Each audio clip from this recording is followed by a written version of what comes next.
दररोज सकाळी उठल्यावर या 4 गोष्टी नक्की करा.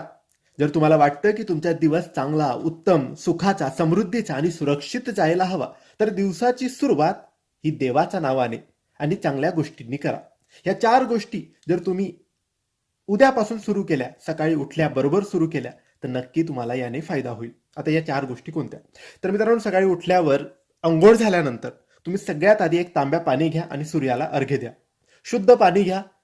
स्टीलचा तांब्या असेल किंवा तांब्याचा लोटा असेल, कोणताही असेल, त्याच्यामध्ये पाणी घ्या आणि सूर्यदेवाला अर्घ्य द्या. हे एक काम झालं. दुसरं काम, देवघरासमोर बसा आणि श्री स्वामी समर्थ, श्री स्वामी समर्थ या नामाचा जप 1 माळ करा. तिसरं काम म्हणजे चिमूटभर घरातून साखर घ्या आणि घराच्या बाहेर जाऊन एखाद्या कोपऱ्यात टाकून द्या. हे मुंग्यांसाठी असते, याने पितृ तृप्त होतात. नंतरचं शेवटचं काम आहे ते म्हणजे 10 मिनिटं स्वतःसाठी काढा आणि ध्यानाला बसा. मग ध्यानामध्ये ओम नमः शिवाय बोला किंवा स्वामी समर्थ बोला. श्री स्वामी समर्थ.